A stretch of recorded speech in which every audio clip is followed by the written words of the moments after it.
En plateau et nous sommes en direct avec vous pour vous offrir le meilleur du matin. Bon début de journée en notre compagnie. Dans la chronique de Rama ce matin, on reparle du programme Smart Sénégal dans le département de Mbour cette fois-ci, avec l'implication des maires, l'implication des populations également, important, déterminant pour la réussite de ce projet. Juste après ceci, les détails. Gotta wake up early in the morning, a long way but go because I gotta find my way, the Lord.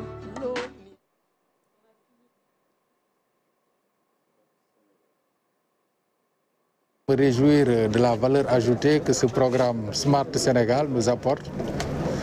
Par exemple, pour l'administration, comme je l'ai dit tantôt, c'est une meilleure célérité dans le traitement des dossiers, mais également c'est la dématérialisation des procédures, mais une meilleure réponse surtout à la demande de services formulée par les citoyens. Nous venons de visiter effectivement la maison du citoyen, qui est un espace de travail mis à la disposition des citoyens du département de Mbour, du public comme du privé, pour leur permettre en tout cas d'interagir avec le reste du monde, mais également de bénéficier des services qui sont offerts par l'ADIE. Ce programme également nous permet, dans le domaine sécuritaire, une efficacité des forces de défense et de sécurité, mais également une optimisation de leurs interventions.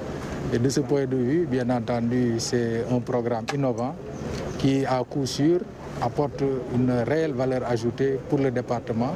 J'ai cité tantôt le cas du secteur du tourisme, en indiquant que le touriste sera là où il se sent en sécurité. Bien entendu, au-delà des aspects liés à la qualité du service qui lui est offert, il tient compte de la dimension sécuritaire. Et le déploiement des caméras de surveillance au nombre de 56 permettra aux forces de défense et de sécurité d'être meilleures dans la recherche de renseignements, mais également dans la recherche des auteurs d'infractions. Alors, on écoutait justement le préfet de Mbour qui revenait, puis on a pu voir également le directeur général de l'ADIE à ses côtés. Oui, le préfet de Mbour a reçu le jeudi passé une délégation de Smart Sénégal qui effectue une visite des différents chantiers. Mbour accueille 4 des 5 projets de Smart Sénégal. C'est Smart Wi-Fi, avec la connectivité qui est offerte dans certaines places publiques. C'est le projet Maison du Citoyen qui est devenu actuellement Espace Sénégal Service. Donc, désormais, on ne dira plus Maison du Citoyen. Quand vous nous entendrez parler d'Espace Sénégal Service, sachez qu'on parle de l'ex-Maison du Citoyen. Il y a également le projet Safe City avec les caméras de surveillance qui sont installées dans le département de Mbour, principalement à Mbour et Saly. Et en dernier lieu, le projet Smart Education avec l'ENO de Mbour qui dispose de certains équipements déployés par le programme Smart Sénégal. Donc les 4 composantes de ce programme sont en train d'être exécutées. La visite des chantiers nous a permis de voir l'état d'avancement. La Maison du Citoyen, par exemple, est très achevée. Le bâtiment est sur place. Tout le dispositif devrait arriver très prochainement pour que le lancement des activités puisse se faire. Nous avons également visité certains sites Wi-Fi, un à Saly et un à Mbour. Tout à l'heure, les maires de Saly et de Mbour nous diront quel avantage cela pourra leur procurer dans le cadre de leur gestion en tant que collectivité territoriale.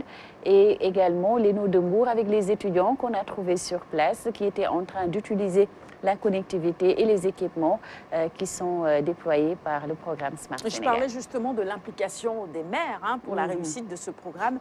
Cette implication, elle est tout simplement déterminante. Elle est déterminante et j'en veux pour exemple la Maison du Citoyen ou bien l'Espace Sénégal Service qui est en face de la Maison du Citoyen, c'était plus simple. Bon, on commence à s'habituer. L'espace Sénégal Service. Tous les services de l'administration qui pourront être déroulés dans ces différents espaces.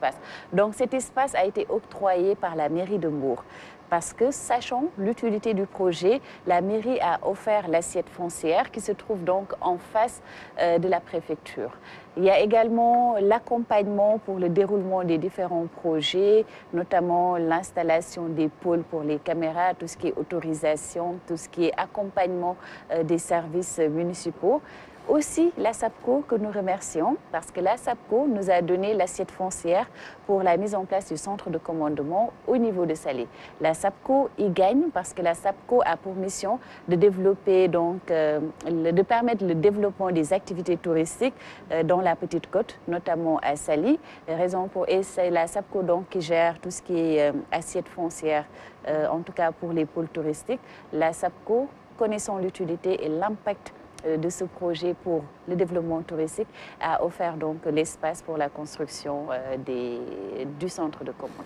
Les élus reconnaissent également l'utilité de ce programme pour le développement socio-économique de leur localité. On va justement écouter le maire de Mbour et puis le maire de Saly également dans le prochain élément. Le maire de Mbour même s'est sacrifié en donnant une partie de son patrimoine. Vous savez qu'ici, bon, c'était l'ancien, je dirais, maison des travaux, et qu'aujourd'hui, bon, on a donné une partie parce que ça nous intéresse, ça intéresse aussi toute la population. Au début, on en avait parlé, on croyait que c'était uniquement pour la sécurisation de la ville, parce que vous avez vu les caméras partout, mais aussi lorsqu'on nous a parlé aussi des maisons qui vont sillonner encore au niveau de la ville. On était vraiment satisfaits et on était contents de les voir sur place. On a parlé aussi de la concentration aussi de certains services au niveau de cette maison pour pouvoir collaborer ensemble, pour nous délivrer les papiers que la mairie cherche chaque jour. Parce que vous savez, de service en service, les gens sont un peu fatigués. Mais maintenant, si on rassemble tout au niveau de la maison du citoyen, ce sera... Alors, question évidemment après ces interventions. On a écouté le maire de Mbour et le maire de Saly. On va écouter le maire de Saly, Monsieur Ousmane Gueye, voilà, le maire de Saly qui parle de l'impact du programme dans sa localité. Donc, toute action visant à renforcer la sécurité de la commune et à améliorer l'accès à la connectivité ne peut qu'être salutaire. Saly en a particulièrement besoin du fait de sa position touristique. Saly ne peut pas prospérer sans la paix car l'activité économique la plus rentable de la commune provient du secteur touristique. Plusieurs points sont couverts. Cela permet d'avoir une couverture large afin de mieux surveiller la localité et limiter les actions des personnes mal intentionnées qui perturbent la sécurité à Saly. La mairie de Saly est à la disposition des forces de défense et de sécurité et du programme Smart Sénégal pour dérouler tout projet visant à mieux sécuriser la ville. Je me chargerai personnellement d'inviter les jeunes à profiter de la connexion offerte par le programme Smart Sénégal ici à Saly. La mise en place du Wi-Fi est un soulagement pour les hôtels installés dans la station balnéaire, car les jeunes se mettaient aux alentours de ces établissements d'hébergement touristique juste pour profiter de leur connexion. La mise en place du Wi-Fi dans les places publiques de Saly par Smart Sénégal leur permettra de ne plus déranger les hôtels. Voilà, je disais que les élus avaient également compris l'importance de ce projet. Est-ce que en mettant en place Espace Sénégal Service, qui est une composante du programme Smart Sénégal, les documents administratifs, désormais, il va falloir aller au niveau de ces espaces pour les avoir, ou ce sont les mairies qui vont continuer à s'en occuper, extrait de naissance et tout ça? Dans un premier temps, chaque structure de l'État qui avait pour mission de délivrer un document administratif continue à les délivrer. Maintenant, la mission des espaces Sénégal Service, c'est de permettre aux populations de pouvoir en un seul lieu disposer de l'ensemble des documents.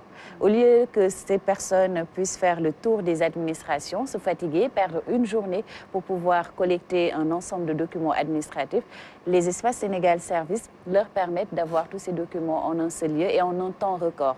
Ce qui signifie qu'il y a le volet dématérialisation qui devra être pris en charge. C'est ça. Donc, il y a pour l'instant une vingtaine de services qui ont été identifiés, des services dématérialisés qui vont, dès le lancement de ces espaces Sénégal Service, être disponibles dans ces espaces. Je donne l'exemple du casier judiciaire et et également l'exemple de la naturalisation qui seront disponibles dans ces espaces Sénégal Service. D'ailleurs, même on a eu à interviewer le directeur de la dématérialisation et de l'automatisation au niveau du ministère de la Justice qui s'est prononcé par rapport à cet accompagnement qu'ils veulent faire pour la mise en service des espaces Sénégal Service. Donc, le système judiciaire, le secteur de la justice est en train de se moderniser et de dématérialiser et compte sur les espaces Sénégal Service pour que les populations puissent venir y retrouver leurs documents. Il en est de même pour d'autres secteurs comme le secteur de la sécurité avec les permis de port d'armes, avec peut-être les passeports. On est en train de négocier avec le bureau des passeports pour que les demandes de passeports puissent se faire à partir, voilà. L'état civil également, on a récemment signé une convention avec la mairie de Fatick qui a déjà un état civil qui est informatisé. L'idée, c'est voilà.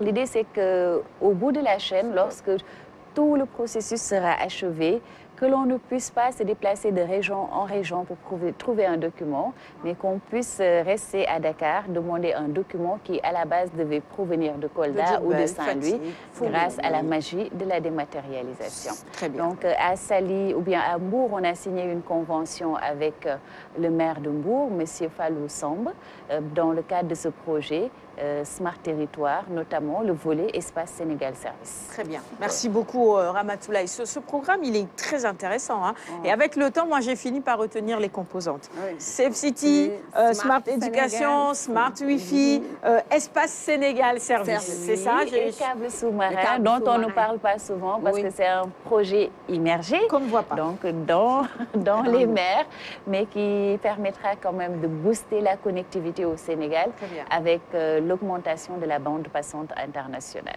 Mais ça, surtout qu'on ne verra pas aux abords de certaines fenêtres les jeunes se mettre à se connecter sur le Wi-Fi.